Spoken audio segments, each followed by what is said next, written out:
المرسلين Sayyidina Muhammadin wa ala alihi wa sahbihi ajma'in, amma ba'du. Para mahasiswa-mahasiswi di kelas ini yang mudah-mudahan senantiasa dalam keadaan sehat walafiat.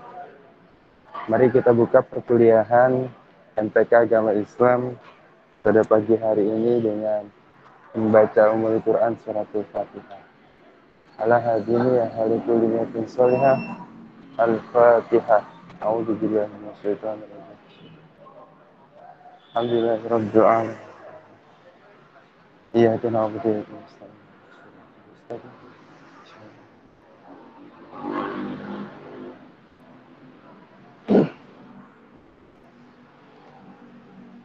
Amin. Kemudian agenda perkuliahan hari ini adalah setelah ini dilanjutkan dengan presentasi makalah atau presentasi PPT-nya kelompok. Setelah itu dilanjutkan dengan diputarkan VTR, ya, VTR-nya diputarkan. Setelah VTR diputarkan, baru dibuka sesi tanya jawab.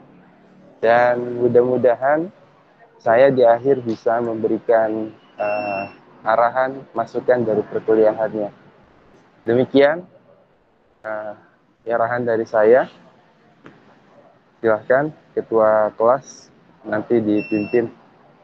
Demikian, terima kasih. Baik, Pak.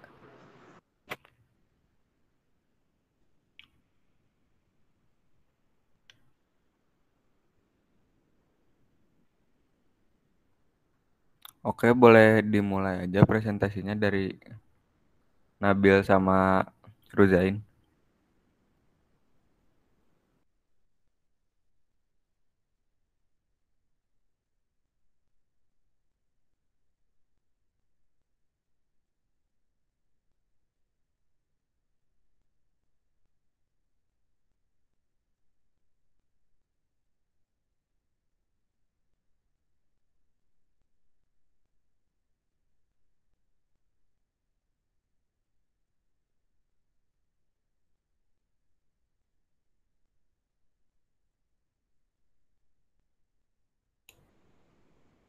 Tes.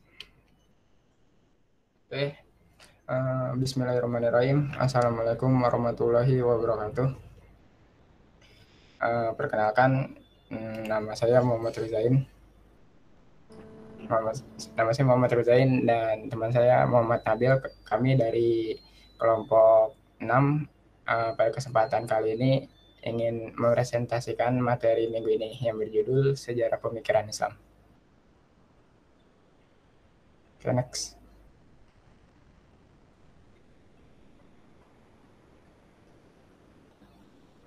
Nah, di materi minggu ini bisa dibagi lagi menjadi beberapa submateri. Yang pertama untuk bidang fikih dan usul fikih, lalu untuk bidang tasawuf, dan terakhir untuk bidang kalam dan filsafat. Oke, next lagi. Nah, kita semua tahu bahwa Al-Quran dan hadis adalah sumber utama ajaran agama Islam. Keduanya dapat dipastikan bersumber langsung dari Allah Subhanahu wa Ta'ala. Dan juga kita dihadapkan pada suatu fakta bahwa Al-Quran dan hadis, petunjuk dalam Al-Quran dan hadis sudah berhenti bertambah bersama dengan wafatnya baginda Nabi Muhammad SAW. Namun masalah-masalah yang dihadapi umat Islam tidak kunjung berhenti, bahkan terus bertambah dan semakin kompleks lagi. Oleh karena itu, tantangan yang dihadapi umat Islam setelah wafatnya Nabi Muhammad adalah bagaimana menafsirkan dan memahami wahyu yang sudah ada untuk kepentingan menyelesaikan masalah-masalah yang dihadapi umat manusia.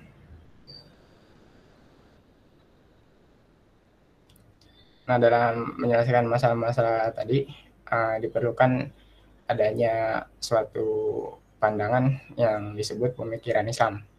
Nah, secara sederhana, pemikiran Islam adalah hukumnya atau penilaian terhadap suatu fakta berdasarkan sudut pandang agama Islam. Nah, pemikiran Islam ini diarahkan untuk mengkaji dan menelaah persoalan-persoalan dalam keseharian umat muslim yang dapat berubah tiap waktu dan tempat. persoalan tersebut dapat diselesaikan berdasarkan masing-masing bidang yang menanganinya.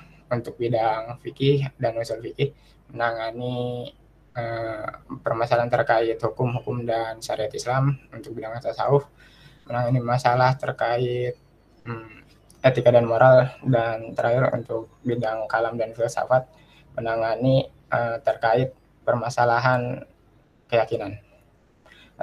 Dan juga tentunya pemikiran Islam ini selalu menggunakan Al-Quran dan hadis sebagai fondasinya.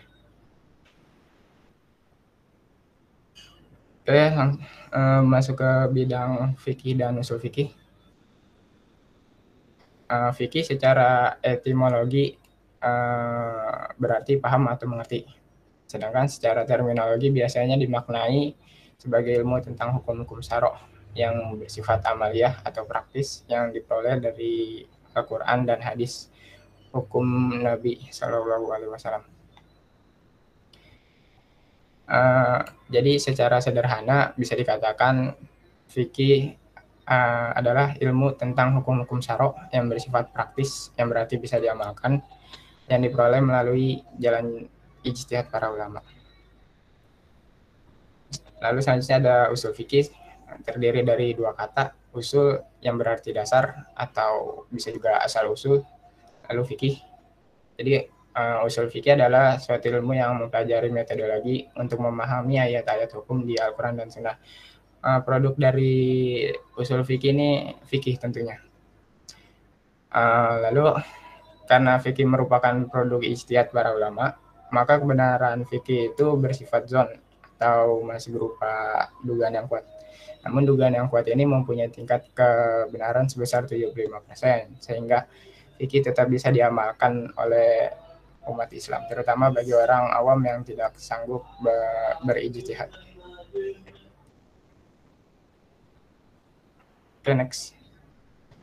Nah, dalam berijtihad, hasil yang didapat antar ulama tidak selalu sama. Hal tersebut dapat terjadi karena perbedaan dalam menggunakan dalil dan memahami dalil. Selain itu, para ulama terpecah menjadi dua golongan, yaitu ahlul hadis yang berpatokan pada hadis, dan ahlur roi yang lebih dominan berpikir dengan akal daripada hadis. Ulama Mekah dan Madinah banyak masuk ke dalam kelompok ahlul hadis, sedangkan ulama Persia seperti Kufah, Basrah, dan Baghdad banyak yang masuk ke kelompok ahlur roi. Salah satu ahli fikih golongan ahlur roi yang berasal dari Baghdad yang terkenal yaitu Imam Abu Hanifah, pendiri mazhab Hanafi. Lalu untuk ulama ahlul hadis yang berasal dari Mekah dan Madinah itu ada Imam Malik, pendiri mazhab Maliki. Lalu selanjutnya ada Imam Syafi'i, seorang ulama yang bisa memadukan antara metodologi ahlur roi dan metodologi ahlul hadis. Beliau berguru kepada ulama ahlul hadis Imam Malik dan juga ulama ahlur roi Muhammad Ibnu Hasan Al-Saibani, yang merupakan murid dari Imam Abu Hanifah. Imam Syafi'i tidak dapat berguru langsung kepada Imam Abu Hanifah karena Imam Syafi'i baru lahir ketika Imam Abu Hanifah telah meninggal dunia. Selain itu, Imam Syafi'i juga menulis kitab usul fikih yang diberi nama Ar-Risalah. Beliau merumuskan 4 sumber hukum Islam, yaitu Al-Quran, hadis, ijma dan qiyas. Lalu Imam Syafi'i juga merupakan pendiri dari mazhab Syafi'i, mazhab yang digunakan mayoritas umat Islam di Indonesia. Lalu selanjutnya tokoh pendiri 4 mazhab terbesar yang terakhir adalah Imam Ahmad bin Hambal, murid dari Imam Syafi'i. Mazhabnya disebut juga mazhab Hanbali.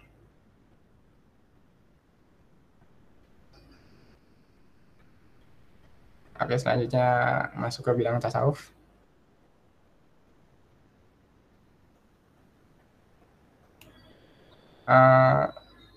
Tasawuf pengertiannya adalah ilmu yang mempelajari usaha seorang hamba untuk memperoleh hubungan langsung secara sadar dengan Tuhannya. Oleh sebab itu,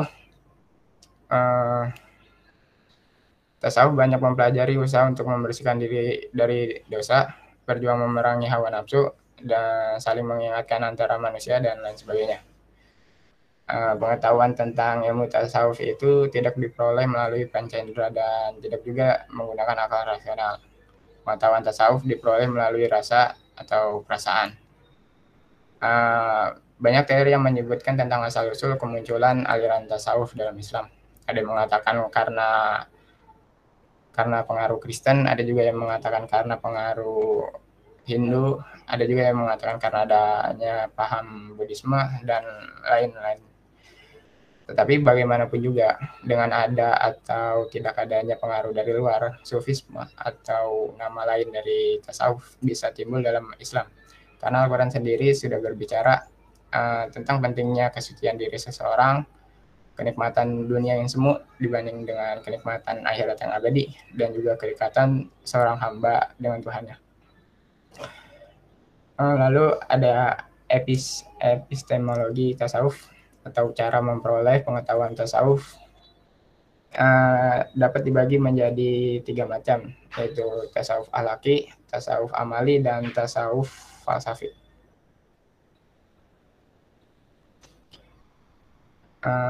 Yang pertama, tasawuf akhlaki. Tasawuf akhlaki merupakan ajaran akhlak dalam kehidupan sehari-hari guna memperoleh kebahagiaan yang optimal. Tasawuf akhlaki sesuai namanya berkonsentrasi pada pembinaan akhlakul karimah. Dalam tasawuf akhlaki ini terdapat tahapan-tahapan yang harus dilalui, yaitu sebagai berikut. Yang pertama ada taholli, yang berarti mengosongkan jiwa dari sifat-sifat buruk seperti sombong, dengki, iri hati, dan rias, dan sebagainya. Lalu tahapan kedua ada tahalli, yang berarti menghiasi jiwa dengan sifat-sifat yang mulia, seperti kejujuran, kasih sayang, tolong menolong, kedermawanan, sabar, keikhlasan, dan lain sebagainya. Lalu tahapan terakhir ada tajalli, yang berarti terbukanya tabir yang menghalangi hamba dengan Tuhannya sehingga hamba menyaksikan tanda-tanda kekuasaan dan keagungannya. Pada tahapan ini alam semesta diibaratkan sebagai cermin untuk Allah Subhanahu wa Ta'ala memanifestasikan dirinya. Oleh karena itu, orang yang sudah berada pada tahapan ini, kemanapun ia memandang, ia akan menyaksikan Allah Subhanahu wa Ta'ala di sana.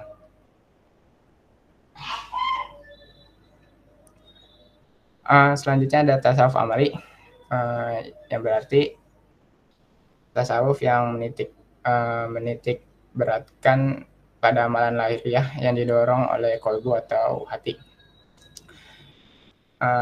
Amalan lahiriah ini amalan yang melibatkan anggota tubuh, dan juga bisa dilihat dan didengar. Contohnya mungkin seperti membaca Al-Quran. Lalu dalam tasawuf amalia ini terdapat 4 tingkatan spiritual.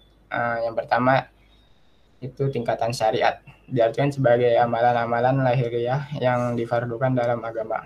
Dengan kata lain, mengerjakan perintahnya dan menjauhi larangannya. Jadi syariat ini contohnya itu ibadah fardu, seperti sholat misalnya, atau puasa Ramadan. Lalu tingkatan selanjutnya ada tarekat. Tarekat diartikan sebagai upaya meningkatkan kualitas amalan agama yang kurang menuju kesempurnaan, ditemani oleh para mursyid. Mursyid ini adalah orang yang bertindak sebagai guru di bidang tasawuf amal ini. Contoh dari tarekat misalnya tadi kita sudah melaksanakan sholat secara syariat.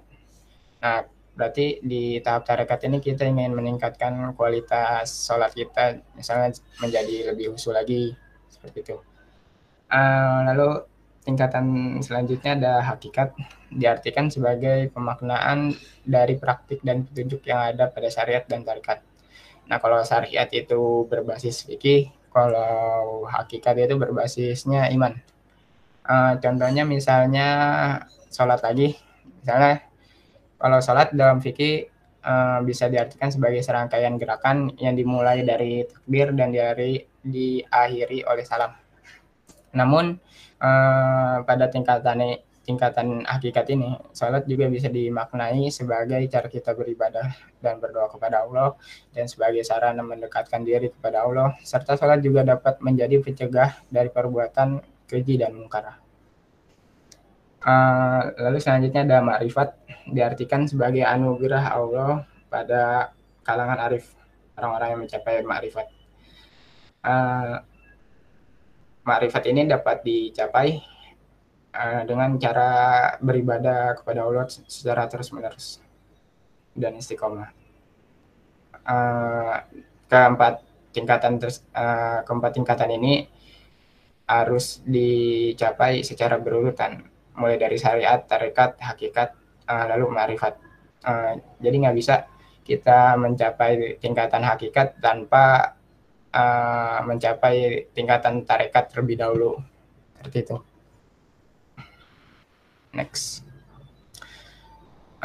Next ada tasawuf falsafi, yang berarti ajaran bagaimana memadukan aspek rasional dan mistis untuk menuju kepada kebahagiaan sejati.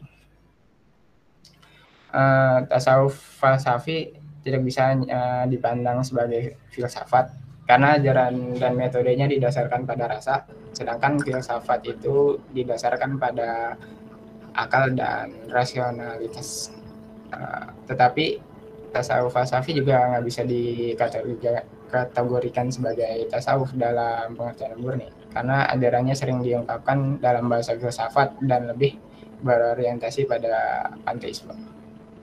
Tasawuf ini mempelajari hubungan Allah Subhanahu wa Ta'ala dengan alam semesta. Beberapa juga setuju bahwa tidak semua orang, terutama orang awam, mampu memahami ajaran tasawuf ini karena konsep dan praktisnya banyak dipengaruhi oleh pemikiran filosofis. Next. Oke, selanjutnya merupakan sejarah pemikiran Islam di bidang kalam dan filsafat. Tuhan yang disembah umat Islam adalah Tuhan yang sama, yaitu Allah yang satu. Tetapi cara teolog mendefinisikan Allah yang satu itu berbeda-beda.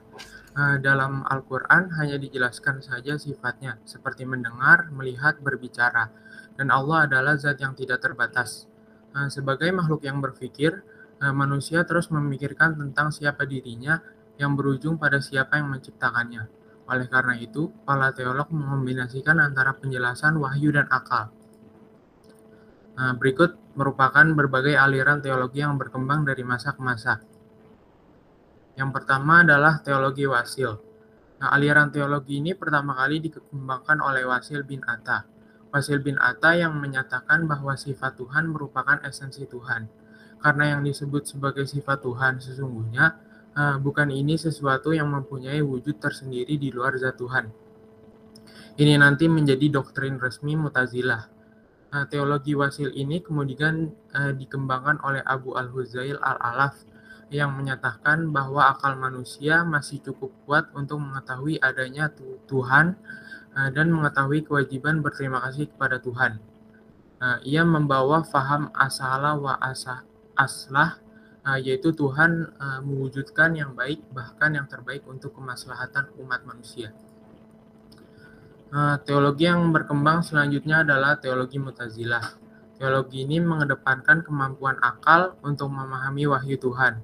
Teologi ini dikembangkan oleh generasi selanjutnya seperti Al-Nazam, Al-Jahiz, Al-Jubai, Abu Hasim, dan sebagainya. Tokoh-tokoh ini membawa pemikiran rasional dalam pembahasan teologi mereka, sehingga menimbulkan resistensi dari tubuh umat Islam. Penolakan itu kian kuat sehingga Mu'tazilah menggunakan tangan kekuasaan dalam sosialisasi doktrin Mu'tazilah. Bahkan penguasa saat itu tidak ragu menempuh jalan kekerasan untuk memutazilahkan umat Islam. Lalu selanjutnya adalah teologi Asy'ariyah. Abu Al-Hasan Al-Asy'ari merupakan pendiri teologi ini. Ia adalah yang kelak dikenal sebagai pendiri Ahlus Sunnah wal Jamaah. Sejarah mencatat Al-Asy'ari pada mulanya sebagai pemuka Mu'tazilah yang berbalik menjadi penentang utama Mu'tazilah. Dikisahkan bahwa ia berpindah teologi setelah sebelumnya ia didatangi Rasulullah dalam mimpi yang memerintahkan Al-Asy'ari untuk membela ajaran Rasulullah dengan melanjutkan pemikiran para ulama sebelumnya seperti Imam Abu Hanifah, Imam Malik bin Anas, Imam Syafi'i. Dengan tindakannya itu, Al-Asy'ari dikenal sebagai tokoh moderat Islam karena ia tak hanya bertumpu pada dalil akal seperti kaum Mu'tazilah, melainkan juga pada wahyu Allah. Al-Asy'ari melibatkan akal dalam menafsirkan sebagian dalil nakli. Jika dalam dalil disebut bahwa Tuhan Allah memiliki tangan atau mata, maka menurut golongan Asy'ariyah, ayat-ayat itu tidak boleh dipahami secara harfiah, melainkan ayat-ayat itu harus ditakwilkan dalam artian pengalihan makna yang lebih sesuai. Dalam memproduksi pemikirannya, Imam Al-Asy'ari mengacu pada nilai tawasud, tawazun, tasamuh, dan itidal, yang juga telah menjadi acuan para ulama sebelumnya. Apa yang dilakukan oleh Asy'ari ini dilanjutkan oleh tokoh-tokoh setelahnya seperti Al-Baqillani, Al-Baghdadi, Al-Juwaini, dan sebagainya. Dari para ulama ini, teologi Asy'ariyah terus menguat dan menyebar bahkan hingga ke Nusantara. Kitab-kitab gubahan para ulama Syariah hingga sekarang terus dibaca dan dikaji, terutama di pesantren dan perguruan tinggi Islam Indonesia. Walaupun teologi Asy'ariyah sangat populer, bukan berarti karya para ulama dari aliran teologi lain seperti Mu'tazilah tidak dibaca sama sekali di Indonesia. Bahkan banyak yang tertarik pada filsafat sejak dulu bukan pengikut Asy'ari. Sejarah mencatat bahwa golongan yang banyak tertarik pada filsafat Yunani adalah kaum Mu'tazilah. Oleh karena itu, banyak filosof-filosof Islam dari kaum Mu'tazilah. Berikut adalah tokoh-tokoh filosof Islam. Filosof Islam yang pertama adalah Abu Yusuf Yaqub bil Ishaq Al-Kindi, biasa disebut Al-Kindi. Beliau sangat berperan penting dalam bidang matematika. Lalu filosof berikutnya adalah Abu Nasr bin Tarkhan bin Uslaq Al-Farabi, yang biasa dipanggil Al-Farabi. Al-Farabi menulis sejumlah buku tentang logika, ilmu politik, etika, fisika, ilmu jiwa, dan sebagainya. Falsafah yang terkenal adalah falsafat emansi. Dalam falsafat emansi dinyatakan bahwa segala yang ada ini memancar dari zat Tuhan melalui akal itu. Sekian presentasi dari kami. Selanjutnya akan diputar LTM dulu, lalu dibuka sesi pertanyaan.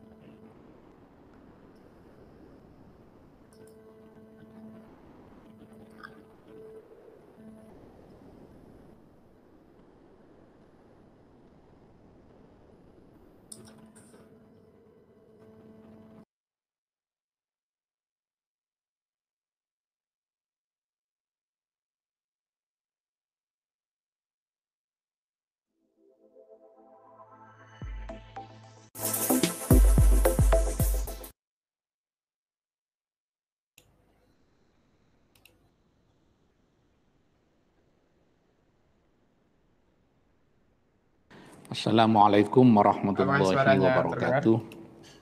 Bismillah, alhamdulillah, wassalatu wassalamu ala rasulillah Muhammad ibn Abdillah wa ala alihi wa sahbihi wa mawala amma ba'du. Kali ini kita akan menjelaskan mengenai sejarah pemikiran Islam.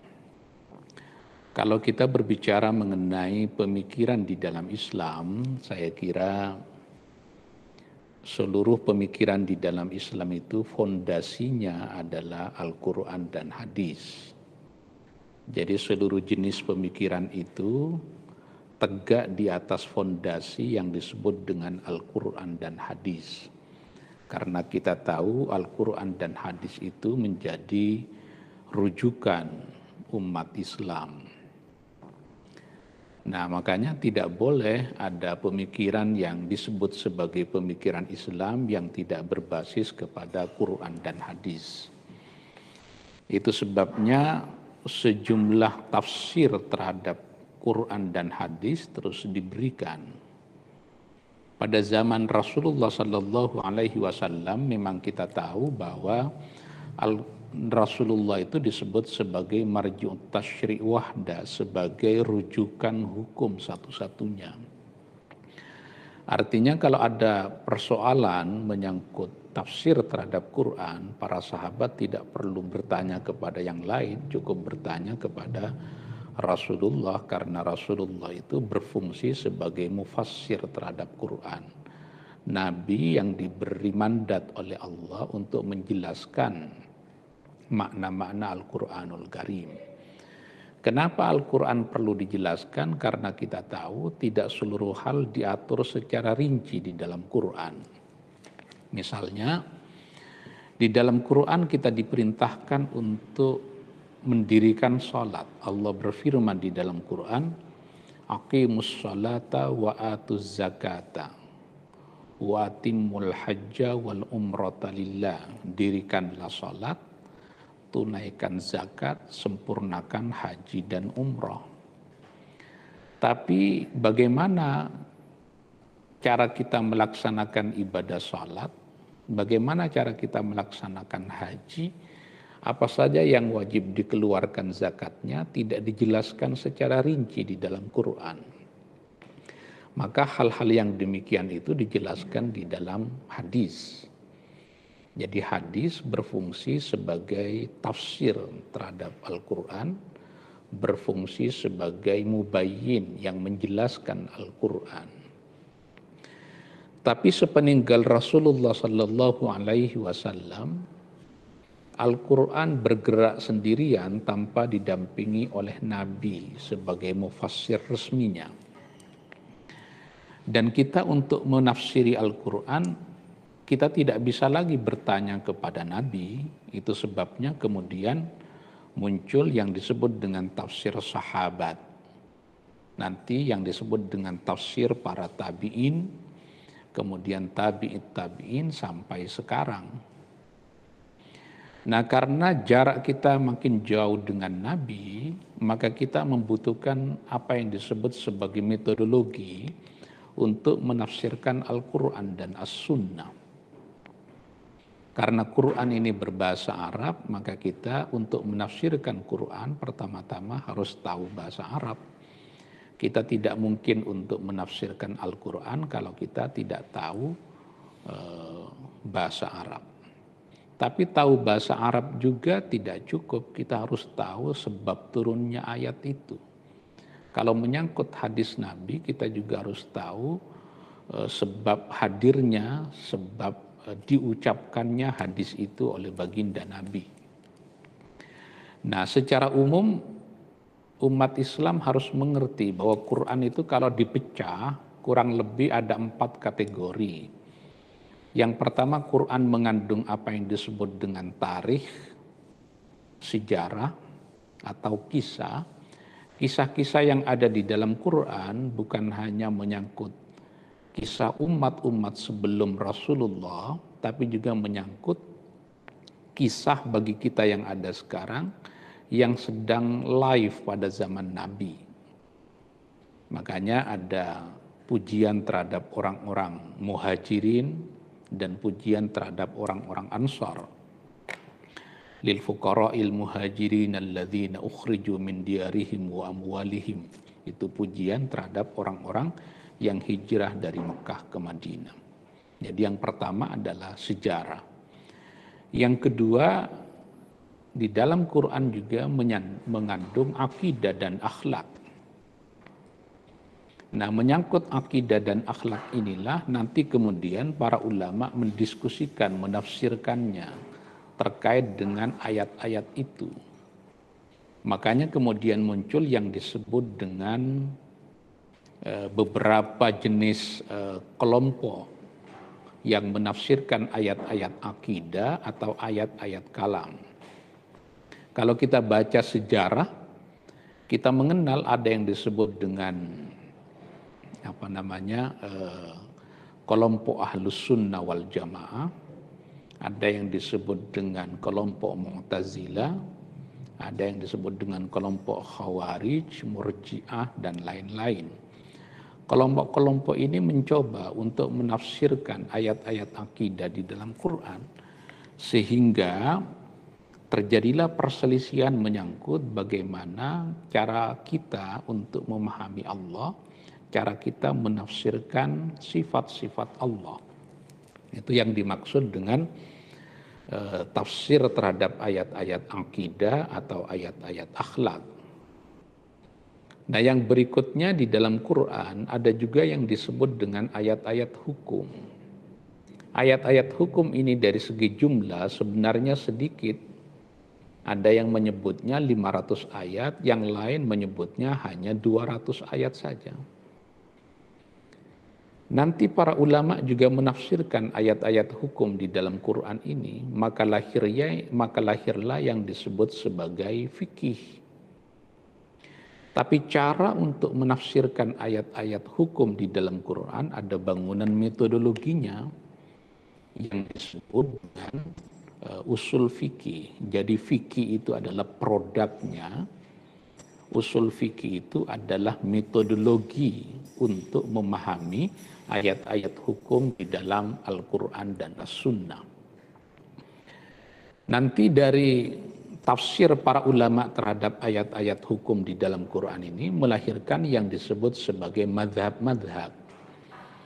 Madhab fikih yang bertahan sampai sekarang, kalau di lingkungan Sunni ada 4 ya. Ada yang madhab Hanafi misalnya, yang didirikan oleh Imam Abu Hanifah. Yang kedua ada yang disebut dengan madhab Maliki yang didirikan oleh Imam Malik.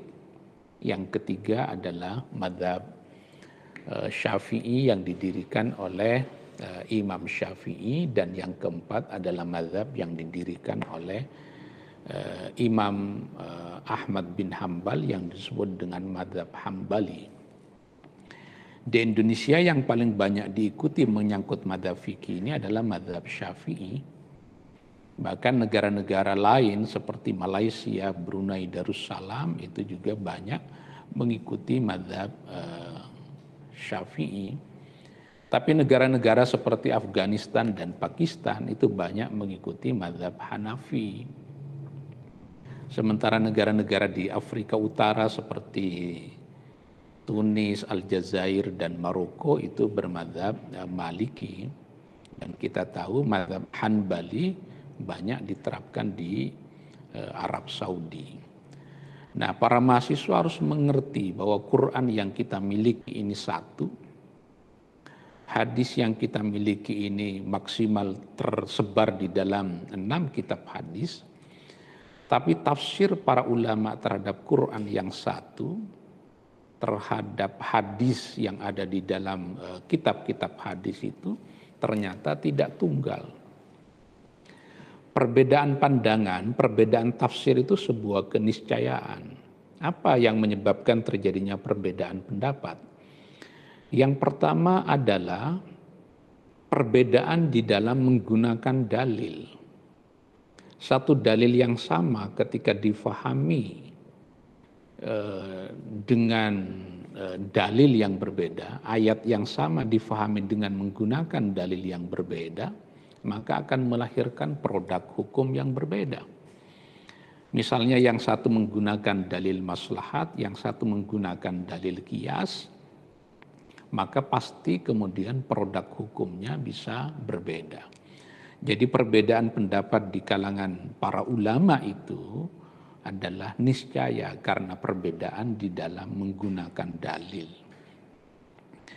Yang kedua, perbedaan pendapat itu bisa terjadi karena perbedaan di dalam memahami dalil. Karena kita tahu ada beberapa ayat di dalam Quran yang ayatnya tergolong kepada ayat ambigu. Apa maksudnya? Ini ayat, ini kata di dalam Quran adalah lafadz mustarak misalnya. Apa yang dimaksud dengan lafadz mustarak itu? Adalah kata yang memiliki makna lebih dari satu. Nah, kata yang memiliki makna lebih dari satu itu akhirnya berpotensi melahirkan produk pemikiran yang berbeda. Karena itu kita tidak perlu merasa gelisah dengan adanya perbedaan pendapat di kalangan para ulama. Baik perbedaan pendapat di kalangan para ulama tafsir, perbedaan pendapat di kalangan para ahli fikih, dan perbedaan pendapat di kalangan para ahli kalam. Itu niscaya saja perbedaan di dalam memahami dalil dan perbedaan di dalam menggunakan dalil. Nah, yang terpenting perbedaan pendapat itu tidak sampai menyentuh pokok-pokok ajaran agama. Misalnya ulama bersepakat bahwa sholat itu wajib. Tidak ada perselisihan di kalangan para ulama. Mau dia mazhab Hanafi, Syafi'i, Hanbali, Maliki, Hanafi, mau dia Sunni atau Syiah, semuanya pasti akan bersepakat bahwa salat itu wajib. Tapi sekalipun disepakati bahwa salat itu wajib, bagaimana tata cara salat itu potensial diperselisihkan. Misalnya mazhab Hanafi menyatakan bahwa membaca Fatihah di dalam salat itu tidak wajib, bisa diganti dengan ayat yang lain. Karena mazhab Hanafi mengacu kepada keumuman ayat di dalam Quran. Allah berfirman di dalam Quran, "Faqra'u ma tayassara minal Quran." Bacalah olehmu yang paling mudah dari Al-Quran. Apa yang paling mudah dari Al-Quran? Bukan hanya Fatihah, mungkin surat Al-Ikhlas, mungkin surat Al-Kafirun, atau surat Al-Kautsar, dan lain-lain. Tapi mazhab Syafi'i menyatakan membaca Fatihah itu ruknun min arkanis shalah, menjadi rukun salat. Itu sebabnya maka kemudian menurut mazhab Syafi'i, orang yang salat tidak membaca Fatihah maka salatnya dinyatakan tidak sah. Kita tahu misalnya Nabi bersabda, la salata liman lam yaqra' bi Fatihatil kitab. Tidak sah salat seseorang yang tidak membaca Fatihah, tidak membaca Ummul Quran di dalam salatnya. Inilah yang menjadi acuan dari mazhab Syafi'i. Tapi kata mazhab Hanafi, ini hadis adalah hadis ahad. Dalalahnya juga dhanni. Sementara mazhab Hanafi menyatakan itu lafaz am di dalam Quran, faqra'u ma tayassara minal Quran. Dan dalalahnya lafaz am itu adalah qat'i. Nah, jadi perbedaan di dalam memahami dalil. Kita bersepakat bahwa salat itu wajib, tapi apakah Fatihah itu adalah rukun salat, bisa diperselisihkan oleh para ulama. Ini biar diketahui bahwa perbedaan pendapat itu lazim di lingkungan para ulama, asalkan perbedaan pendapat itu didasarkan kepada Quran dan hadis dengan menggunakan metodologi yang bisa dipertanggungjawabkan. Kalau dia perbedaan pendapat di dalam tafsir, menggunakan metodologi yang disebut dengan usulut tafsir. Nah, jadi ini menyangkut tafsir, menyangkut akidah dan akhlak, menyangkut sejarah, dan kemudian ada yang disebut dengan hukum. Tapi ada beberapa hal yang tidak disebutkan secara rinci di dalam Quran. Quran hanya memberikan kerangka etik moralnya. Seperti etika di dalam mengatur sebuah pemerintahan, di dalam persoalan politik. Tidak ada ayat di dalam Quran yang menjelaskan, hadis pun juga tidak kita temukan, apakah pemerintahan yang Islami itu adalah pemerintahan yang berbasis monarki kerajaan atau republik. Tidak ada. Apakah ada dalil di dalam Quran dan As-Sunnah misalnya bahwa pemerintahan itu harus dibagi dengan yang disebut dengan kekuasaan legislatif, yudikatif, dan eksekutif? Tidak ada dalil di dalam Quran dan hadis. Karena Al-Quran hanya bicara mengenai kerangka etik moralnya.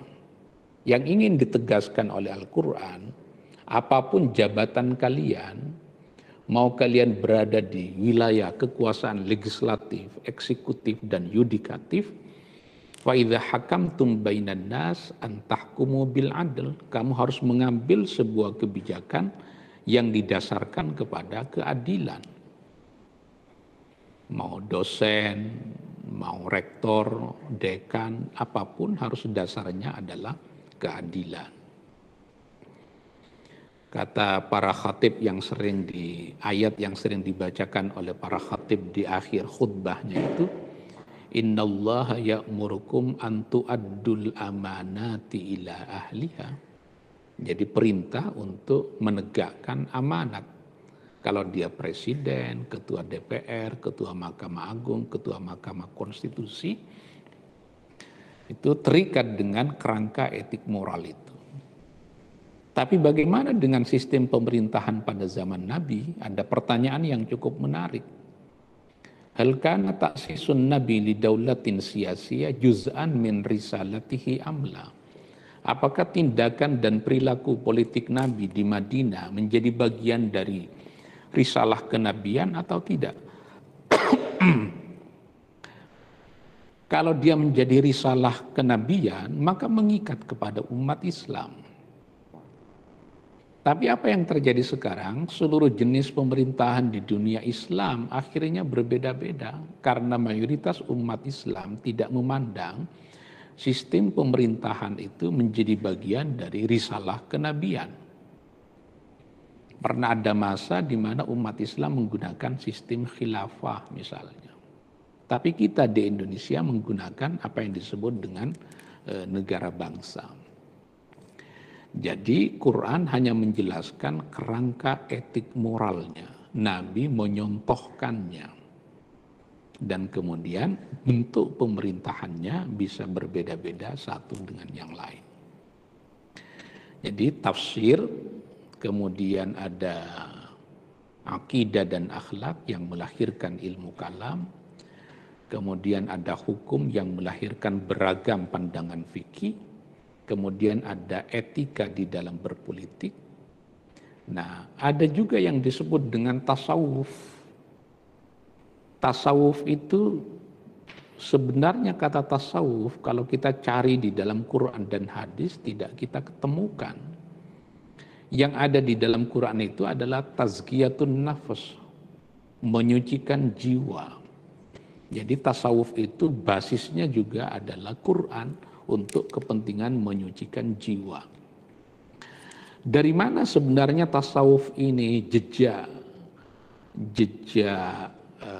tradisionalnya diperoleh? Ya dari perilaku para sahabat. Ketika Rasulullah baru saja meninggal dunia, para sahabat itu ada yang berkonsentrasi kepada mengatur pemerintahan sepeninggal Nabi. Tapi ada para sahabat yang mengkonsentrasikan diri untuk mendekatkan diri kepada Allah. Jadi tidak mengurusi mengenai pemerintahan. Mereka akhirnya sibuk mendekatkan diri kepada Allah yang disebut dengan ahlus suffah. Orang-orang yang ada di pinggiran Masjid Nabawi, tinggal di Masjid Nabawi, mereka setiap hari sibuk melaksanakan sholat. Qiyamul lail, salat witir, baca Quran, dan lain-lain. Nanti tradisi sufistik yang seperti ini dilanjutkan oleh para ulama setelahnya, para ulama tabi'in. Maka kita mengenal para sufi seperti Al-Hasan Al-Basri, seperti nanti kemudian As-Sirri Saqati, Haris Al-Muhasibi, Dhunnun Al-Misri, Junaid Al-Baudadi, kemudian Syekh Abdul Qadir Al-Jilani, Abil Hasan Asyadili, Bahauddin An-Naqsyabandi, sampai kemudian juga masuk ke Indonesia. Nah inilah, jadi Quran yang kita miliki satu, hadisnya tercantum di dalam 6 kitab hadis itu, tapi Quran yang satu itu melahirkan jenis-jenis ilmu yang beraneka ragam, yang seluruhnya itu absah kalau didasarkan kepada Al-Quran dan As-Sunnah. Karena itu di perguruan tinggi keagamaan Islam, Quran yang satu ini, hadis yang tidak banyak ini melahirkan prodi-prodi yang beragam. ada prodi ilmu tasawuf, ada prodi ilmu Al-Quran dan tafsir, ada prodi ilmu hadis, ada prodi fikih, dan lain-lain, banyak sekali. Inilah yang mestinya diketahui oleh para mahasiswa yang mengambil mata kuliah pendidikan agama Islam ini, bahwa Quran memang satu, hadisnya memang tidak banyak, tapi tafsir terhadap keduanya apa boleh buat melahirkan produk pemikiran yang berbeda, corak pemikiran yang juga berbeda. Misalnya di rumpun ilmu tafsir, ada tafsir ayatnya sama, ketika difahami oleh orang yang berbeda melahirkan corak tafsir yang berbeda. Makanya ada yang disebut dengan corak tafsir itu ya, tafsir ilmi namanya. Apa yang dimaksud dengan tafsir ilmi? Tafsir terhadap Al-Quran yang didasarkan kepada temuan-temuan ilmu pengetahuan modern. Misalnya apakah bumi ini bulat ataukah bumi ini datar? Itu tafsir ilmi namanya. Karena di dalam Quran misalnya ada ayat wallazi ja'ala lakumul arda firasya, Allah yang menciptakan bumi buat kalian firasya, seakan-akan terhampar. Ada ayat misalnya yang menyatakan bahwa bumi dan langit ini menyatu. Kemudian Allah membelahnya. Itu yang nanti dikenal sebagai teori Big Bang, teori dengan dentuman besar. Itu namanya tafsir ilmi. Ada tafsir adabi ijtimai, menafsirkan Al-Quran sesuai dengan konteks-konteks sosial, antropologis, dari ketika ayat itu diturunkan dan bagaimana ayat itu diterapkan. Makanya kita mengenal tuh tafsir ilmi seperti tafsir yang ditulis oleh Tantowi Jauhari yang disebut dengan tafsir Al-Jawahir. Ada tafsir adabi ijtimai misalnya yang bisa kita sebut seperti tafsir Al-Wasit yang ditulis oleh Muhammad Sayyid Tantowi, atau yang ditulis oleh Sayyid Qutub judulnya Fi Zilalil Quran. Itu coraknya adalah adabi ijtimai. Ada tafsir fikih menafsirkan ayat-ayat hukum di dalam Quran. Jadi ayatnya coraknya menjadi sangat legal formalistik. Misalnya seperti Al-Jassas memiliki kitab tafsir judulnya Ahkamul Quran. Ibnul Arabi punya buku judulnya juga Ahkamul Quran. Ilqiyah Al-Harasi punya buku juga judulnya Ahkamul Quran. Ini tafsir fikhi namanya. Ada tafsir yang disebut dengan coraknya yang tadi adalah ilmi, kemudian fikhi, kemudian adabi ijtimai. Ada yang coraknya adalah balaghi, menafsirkan Al-Quran dari sudut susastranya, keindahan diksi dari Al-Quranul Karim. Makanya kita punya tafsir seperti yang ditulis oleh Az-Zamakhsyari, judulnya Tafsir Al-Kasyaf. Kemukjizatan Al-Quran bisa dilihat dari nilai susastra, ketinggian sastra dari Al-Quranul Karim. Itu baru di dalam bidang tafsir. Di dalam perkembangan modern, kemudian sebagian ulama mengembangkan sebuah jenis penafsiran yang memperhatikan aspek kesetaraan kemanusiaan, laki dan perempuan. Bagaimana Quran bicara mengenai relasi anak dan orang tua, bicara mengenai suami dan istri, itu juga dibicarakan. Menyangkut nilai-nilai kesetaraan di dalam Al-Quranul Karim. Itu pernyataan dari Ibnul Qayyim Al-Jauziyah, itu menarik di dalam kitab I'lamul Muwaqqi'in. Kata Ibnul Qayyim al-Jauziyah, jika Quran itu diperas, isinya hanya 4. Kata Ibnul Qayyim al-Jauziyah, anna syari'ata mabnaha wa asasuha 'alal hikam wa masalihil ibadi fil ma'ashi wal ma'adi wa hiya 'adlun kulluha wa rahmatun kulluha wa hikmatun kulluha wa masalih kulluha. Fakullu mas'alatin kharajat 'anil 'adli ilal jur wa 'anil maslahah ilal mafsada wa 'anil rahmati ila diddiha wa 'anil hikmati ilal 'abath falaysat minasyari'ah wa in udkhilat fiha bitta'wil fasyari'atullahi hiya 'adlullahi baina ibadi wa dhilluhu fi ardi. Itu kata Ibnul Qayyim al-Jauziyah. Ini ulama fikih bermadzhab Hanbali yang nanti menjadi ikutan ulama-ulama salafi seperti Shalih Al-Utsaimin di Arab Saudi. Itu juga nanti jejaknya kepada Ibnu Taimiyah. Jadi Ahmad bin Hambal, kemudian Ibnu Taimiyah, nanti kepada Ibnul Qayyim Al-Jauziyah dan seterusnya ke bawah. Jadi pandangan Ibnul Qayyim Al-Jauziyah begitu. Isi dari Quran adalah keadilan. Pertama, keadilan di bidang hukum, keadilan di bidang politik. Yang kedua adalah rahmah, kebijaksanaan. Al-Quran menyatakan, wa ma arsalnaka illa rahmatan lil alamin. Nabi Muhammad itu menjadi rahmat bagi semuanya, rahmatan lil alamin. Makanya ada konsep tobat di dalam Islam. Kemudian yang berikutnya adalah adlun kulluha wa rahmatun kulluha wa hikmatun kulluha. Di dalam Pancasila yang kita miliki ada hikmah kebijaksanaan. Wa masalih kulluha, kemaslahatan.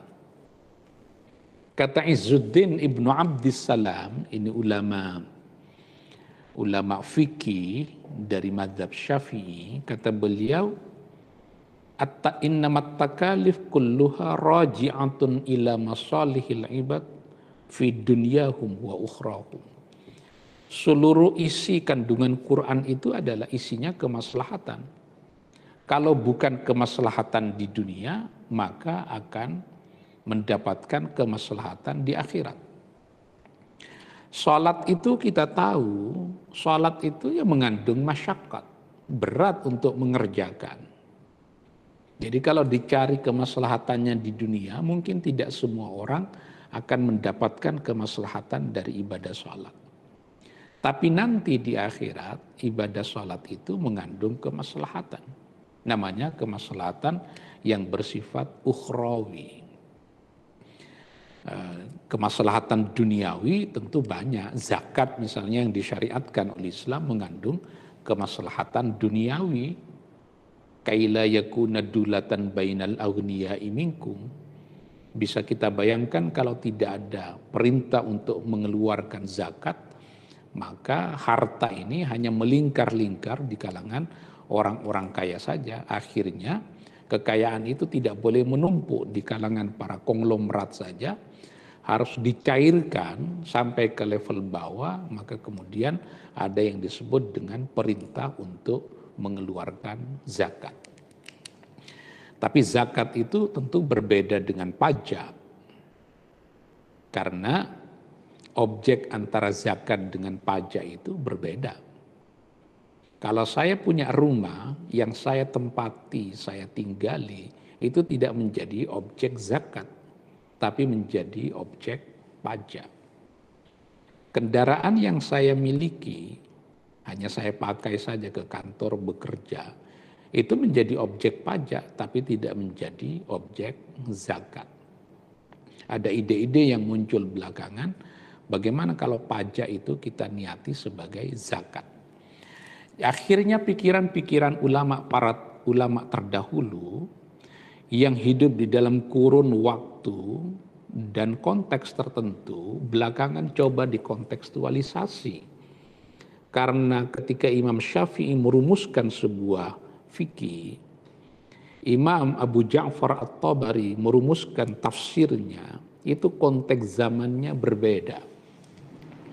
Maka sekarang ada tafsir yang disebut dengan tafsir modern. Ada yang disebut dengan fikih yang sudah modern. Tasawufnya juga Hamka memiliki buku judulnya Tasawuf Modern. Bahkan teologi yang dahulu pada mulanya diorientasikan untuk mendiskusikan mengenai Allah, belakangan teologi dipakai untuk advokasi kepada kelompok yang tertindas, yang disebut dengan aqidatut taharrur, teologi pembebasan. Ini capaian-capaian pemikiran yang kalau kita lihat kerangkanya dari zaman Nabi, sahabat, tabi'in, masuk ke dalam periode modern, pemikiran Islam terus mengalami pengayaan-pengayaan. Tentu sebuah keniscayaan, karena kata Nabi, innallaha yab'atsu lihadhil ummah fi ra'si mi'ati sana, sesungguhnya Allah akan membangkitkan agama ini di setiap 100 tahun, man yujaddidu amrodiniha, orang yang melakukan pembaharuan terhadap pemikiran Islam. Dulu ada Jalaluddin As-Suyuti, ada Izzuddin Ibnu Abdissalam, ada Al-Imam Abu Hamid Al-Ghazali, ada Al-Isfirayini, ada Imam Syafi'i, ada Umar Ibnu Abdul Aziz, dan seterusnya, itu para pembaharu. Nah, itu minimal setiap 100 tahun akan muncul para pembaharu yang bertugas untuk melakukan kontekstualisasi terhadap pikiran-pikiran keislaman ini, sehingga Islam akan menjangkau manusia di setiap zaman dan di setiap lokasi. Mungkin itu yang bisa saya sampaikan, mudah-mudahan bisa dimengerti oleh semuanya. Wassalamualaikum warahmatullahi wabarakatuh.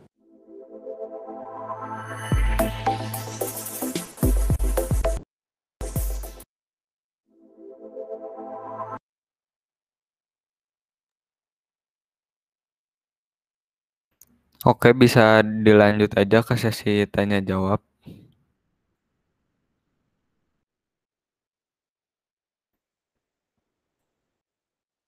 Ya, yang mau bertanya boleh lewat chat atau langsung on mic.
Oke, ada lagi pertanyaan yang lain?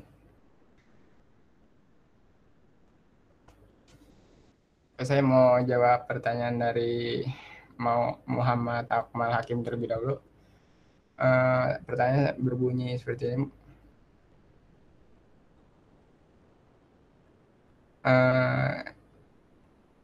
Di Indonesia sama Maroko beda dalam penerapan mazhabnya. Apakah karena menyesuaikan dengan budaya atau karena lain? Jadi dalam pembuatan suatu mazhab itu yang menyebabkan adanya perbedaan antara satu mazhab dengan mazhab lain itu ada 3 faktor. Yang pertama berkaitan dengan sumber hukum yang dipilihnya, lalu yang kedua ada berkaitan dengan metode ijtihadnya. Nah, yang ketiga ini ada faktor yang adat istiadat di wilayah terbentuknya mazhab tersebut. Jadi ya bisa dibilang penerapan mazhab yang berbeda itu karena adat dan tradisinya yang berbeda juga tiap daerah. Benar.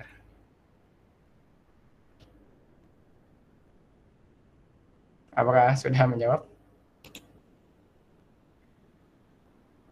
Sudah, makasih Rozain. Ya, terima kasih juga sudah bertanya.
Izin menjawab pertanyaannya Acip. Izin bertanya, kenapa mazhab yang terkenal hanya 4 itu saja? Apakah tidak ada mazhab lain dari pemikiran ulama lain? Nah, sebenarnya ada, tapi mungkin tidak diakui dan tidak terverifikasi. Jadi yang terverifikasi itu hanya 4, mazhab Hanafi, mazhab Maliki, mazhab Syafi'i, dan Hambali. Apakah sudah terjawab? Oke, udah. Makasih.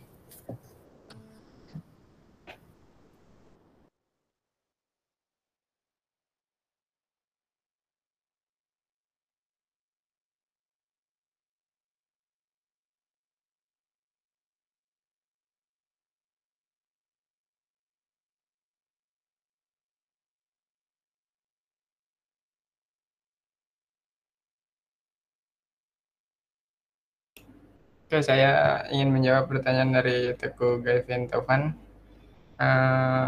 Apakah kita boleh menerapkan mazhab lain atau mengganti mazhab dari apa yang mazhab kita sekarang? Mengganti mazhab dengan mengganti mazhab kita sekarang dengan mazhab yang lain? Jawabannya boleh aja sih, asal konsisten. Jadi konsisten di satu mazhab. Jangan gara-gara enaknya ini mau mazhab yang ini, habis itu secara di waktu yang bersamaan mau pakai mazhab yang lain juga. Jadi harus konsisten sih intinya. Gitu. Apakah menjawab? Mungkin saya ingin bertanya, ada lagi nih yang kan misalnya kita pergi Mekah gitu, kan di sana kayak sholat berjamaahnya di Masjidil Haram kan, kadang perempuan di belakang atau di depan kita, dan ada disuruh pakai mazhab apa yang kayak ambil wudhu, ada cara ambil wudhunya kalau misalnya kayak kena lawan jenis nggak batal, kan itu menerapin mazhab lain, apakah boleh itu? Sedangkan kita ada mazhab tersendiri.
Oke, melanjutkan yang tadi, setelah saya cari-cari sama saja tadi. Jadi intinya boleh, tapi harus konsisten juga.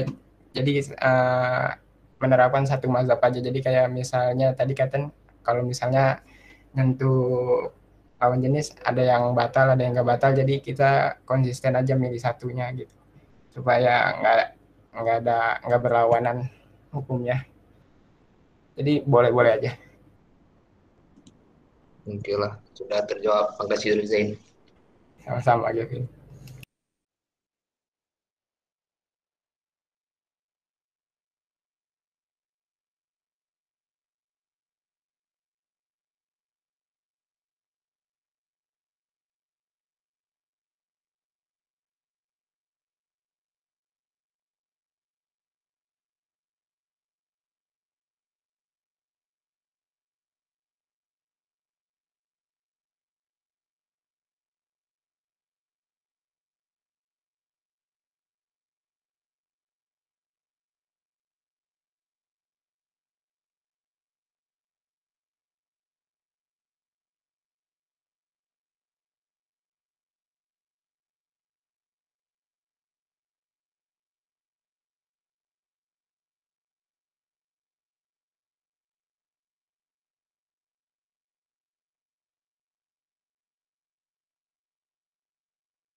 Izin menjawab pertanyaan Bayu.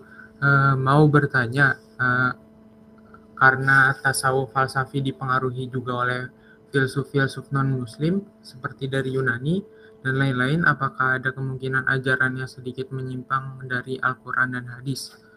Jawabannya adalah tidak, karena yang diikutin filosof-filosof Islam itu hanya di bidang matematika, ilmu logika, seperti kimia dan lain-lain.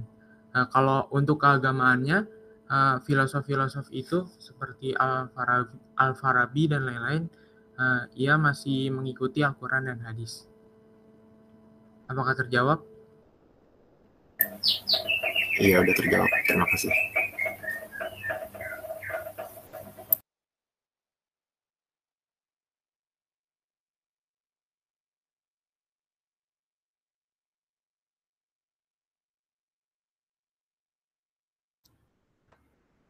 Kalau ada yang mau nanya, ditunggu sampai 9.32 ya. Makasih.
Baik, karena tidak ada lagi yang mau bertanya, rekornya boleh di itu dulu, berhenti dulu.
Mau menjawab pertanyaan terakhir dari Adrian. Pertanyaan itu mau bertanya apakah organisasi-organisasi Islam seperti Muhammadiyah, NU, dan lain-lain sudah berhasil menerapkan pembaruan terhadap pemikiran Islam ataukah masih bersifat tradisionalis? Mengapa demikian? Jawabannya adalah organisasi-organisasi tersebut sudah berhasil menerapkan pembaruan karena terus dikaji oleh para peneliti agama sesuai dengan mazhab organisasi tersebut masing-masing. Apakah terjawab? Baik, terima kasih sudah terjawab.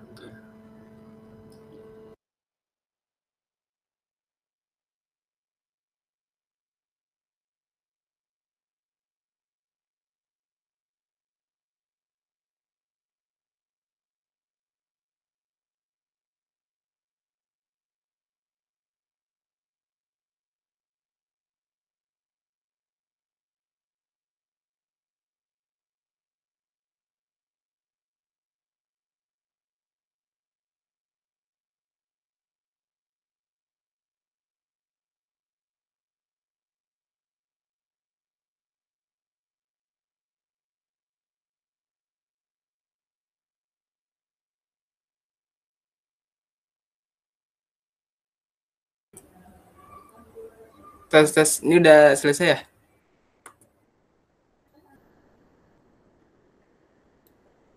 Udah kejawab semua kan pertanyaannya? Udah kejawab semua belum, Bil? Udah. Oke. Boleh ditutup aja.